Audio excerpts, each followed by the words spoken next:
आसमां तक चमकता रहेगा, आसमां तक चमकता रहेगा। अब उवैसी का जलवा रहेगा, अब उवैसी का जलवा रहेगा, अब उवैसी का जलवा रहेगा। लाख लाख शुक्र है कि अल्लाह तबारक व तआला ने हमें ईमान वाले घर में पैदा किया और अल्लाह से दुआ करें, इलाही हमें ईमान पर खात्मा नसीब फरमा। आज हर मुसलमानों के ज़हनो दिमाग में एक ही बात घूमता है, इस बार क्या होगा, हमारे बिहार, हमारे सीमांचल का विकास कैसे होगा, हमारे बिहार का मुख्यमंत्री कौन बनेगा। इस वक्त लोगों की दिमाग में यही बात गर्दिश कर रहा है। आज हर तरफ यही देखा जाता है, हर पार्टी के लोग आ रहे हैं, लोगों को लुभाने की कोशिश कर रहे हैं, लोगों को बताने की कोशिश कर रहे हैं, लोगों को अपनी तरफ रुझान खींचने की कोशिश कर रहे हैं, लोगों को कह रहे हैं अभी आपको जो है जनता दल यूनाइटेड का पार्टी आपको 1100 रुपए पेंशन दे रही है। अगर हमारी सरकार बन जाती है बिहार में तो हम आपको 2500 रुपए देंगे।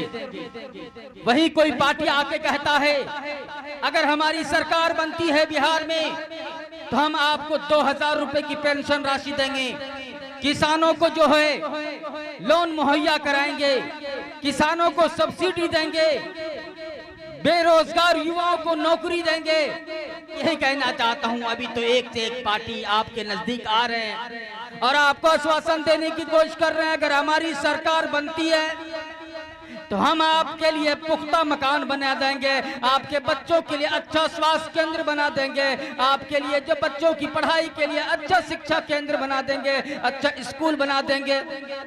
मैं पूछना चाहता हूं उन लोगों से जो अब तक तो बिहार को लूटते रहे, बिहार के पसमंदा लोगों को लूटते रहे, बिहार के दलितों को लूटते रहे, बिहार के मजलूम को सताते रहे, बिहार के लोगों के साथ अत्याचार करते रहे, बिहार के गरीबों का हमेशा दुरुपयोग करते रहे, बिहार के लोगों का वोट लेकर के हवाई जहाज में घूमने वाला लोगों को हमेशा झूठी तसल्ली देते रहे और सरकार उनकी बनती रही, उनके भाई उनके भतीजे एमपी एमएलए सांसद बनते रहे।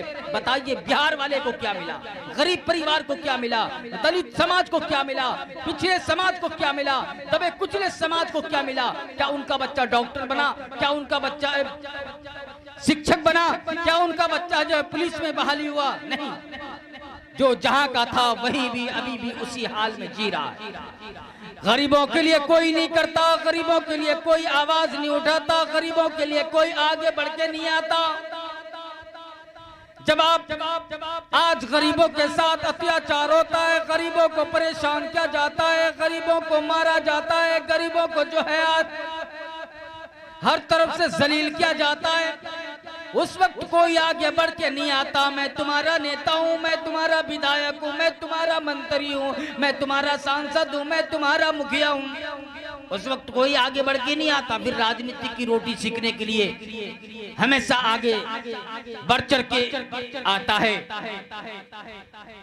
मैं पूछना चाहता हूँ तमाम मुसलमानों को, सारी जिंदगी किसी के बैनर ढोते रहे, सारी जिंदगी किसी की दड़ी बिछाते रहे, सारी जिंदगी किसी की अगवाई करते रहे, सारी जिंदगी किसी की रहबरगिरी करते रहे, सारी जिंदगी किसी की मुखबरी करते रहे, सारी जिंदगी बिचौलियागिरी करते रहे, सारी जिंदगी एक दूसरे को लड़ाने के चक्कर में रहे, सारी जिंदगी अपने अपने परिवार को जो है हमेशा उनको जो जलील करते रहे। आज तुम्हें क्या मिला? आज हमें हिस्सेदारी नहीं मिली, आज हमारे समाज में कोई विधायक नहीं, आज हमारे मुस्लिम बिरादरी में कोई सांसद नहीं, आज हमारे बिरादरी में किसी को मुखिया कैंडिडेट बनने की कोई ताकत नहीं है। इसलिए आज मुसलमानों से पूछना चाहता हूं, आज मुस्लिम की बड़ी आबादी बिहार में है, लेकिन बिहार के मुसलमान अपने आप को खुद को अकेला, तन्हा अकेला महसूस करता है। कहता है मेरी सरकार कहां से बनेगी, हम मुख्यमंत्री के दावेदार कहां से हो सकते हैं, हम मुख्यमंत्री के दावेदार कहां से बन सकते हैं। दोस्तों एक जमाना था, उस वक्त जो है हम उनको वोट देते रहे और वो हमारी वोट लेकर के हवाई जहाज का दौरा करते रहे, फ्लाइट बनाते रहे, अपने बच्चों के लिए बंगला बनाते रहे। लेकिन आज वो दौर नहीं है, अब बदल चुका है। अब समीकरण का खेल जहां से शुरू होगा और दिखाएंगे जिन लोगों को हम रात दिन वोट देते रहे, बरसों से हमारे पूर्वज वोट देते रहे, आज वो हमें बिहार में हिस्सादारी की बात नहीं करते हैं। आज वो हमें दरी बिछाने के लिए समझता है, दरी बिछाने का काम कर सकता है मुसलमान झंडा ढो सकता है, मुसलमान से चपरासीगिरी करवाओ, मुसलमान से दरी ढलवाओ, मुसलमान से झंडा धुलवाओ, मुसलमान से रहबरगिरी करवाओ, मुसलमानों को बिचौलिया का काम करवाओ, लेकिन मुसलमानों को हिस्सेदारी नहीं दो। आज क्या हो रहा है बिहार में? बिहार के प्रदेश अध्यक्ष अख्तरुल ईमान एक मुस्लिम बिरादरी, एक मुस्लिम कौम के लिए उन्होंने बिहार के जनता दल तेजस्वी यादव के पास पत्र लिखा। हम MIM पार्टी से हैं और हम चाहते हैं इस बार जो चुनाव होगा अलग तरीके से होगा, लोग वोट काटने की कोशिश करेंगे और जो इंडिया गठबंधन बना है, इंडिया अलायंस बना है, आप हमें MIM को इसमें शामिल कर लीजिए। पत्र लिख करके उन्होंने दिया अख्तरुल ईमान साहब ने, लेकिन उनके पत्र का जवाब क्यों नहीं दिया?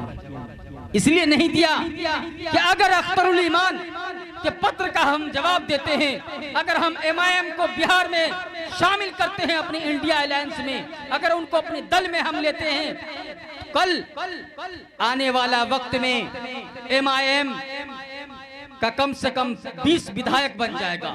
अगर 20 विधायक अगर MIM की पार्टी बनती है तो अख्तरुल ईमान सबसे पहले मुख्यमंत्री के दावेदार हो जाएंगे। अख्तरुल ईमान चिल्लाएंगे पूरे बिहार में और दावा ठोकेंगे हमें मुख्यमंत्री बनाओ। इस वजह से, इस राजनीति की वजह से अख्तरुल ईमान को इंडिया अलायंस से, इंडिया गठबंधन से उन्हें दूर रखा गया कि अगर हम इनको रखते हैं, कल आने वाला वक्त में इनकी एक बहुत बड़ी पार्टी, बहुत ताकत बन जाएगा इनका, इसलिए इन्हें शामिल नहीं किया गया। साहब जी 2020 में भी आपने अख्तरुल ईमान MIM पार्टी को शामिल नहीं किया था, लेकिन आप उस वक्त भी देखे थे MIM की ताकत और MIM के जनता ने किस तरह जो है पतंग छाप को वोट दे करके 5 विधायक बना करके विधानसभा भेजने का काम किया था। इस बार फिर आपने मुसलमानों को धुतकारा है, मुसलमानों को फटकारा है, अख्तरुल ईमान के पत्र का जवाब नहीं दिया है। यही समझ के ना, अगर हम अख्तरुल ईमान MIM पार्टी को अपनी पार्टी में शामिल करते हैं, इंडिया अलायंस में शामिल करते हैं, तो वो कल मुख्यमंत्री के दावेदार हो सकता है, उप मुख्यमंत्री के दावेदार हो सकता है। मैं कहता हूँ राहुल गांधी जी से, ये जो आप इंडिया अलायंस में तेजस्वी यादव को रखे हैं, ये तेजस्वी यादव एक दिमक की तरह आज वोट काटने का काम करेंगे और ये तो कहीं से जीतेंगे नहीं, लेकिन इन जो है कांग्रेस को भी ले डूबेंगे। इसलिए इस बार मुसलमान बिल्कुल तैयार हो चुका है, मुसलमान हिस्सेदारी के लिए, मुसलमान अपनी हक के लिए। हम 18% है साहब, कोई 14% वाला आकर के बिहार में उनकी सरकार बन जाती है, उनके विधायक बन जाते हैं, उनके परिवार से MLA बन जाते हैं, लेकिन हम 18% होकर भी आज हमारे परिवार में कोई विधायक नहीं, कोई सांसद नहीं और कोई मुख्यमंत्री के दावेदार नहीं। अगर हम दावेदारी की बात करते हैं, हिस्सेदारी की बात करते हैं, तो ये लोग हमें कहते हैं मुसलमानों को दल बनाने की क्या जरूरत है, मुसलमानों की पार्टी बनाने की क्या जरूरत है। मुसलमान तो ऐसे ही काम चला लेंगे, उनको तो काम मिल ही जाएगा। इसलिए कहता हूं मुसलमानों, अभी भी कुछ नहीं बिगड़ा, पकड़ लो असदुद्दीन ओवैसी की दामन को, MIM की पार्टी को थाम लो।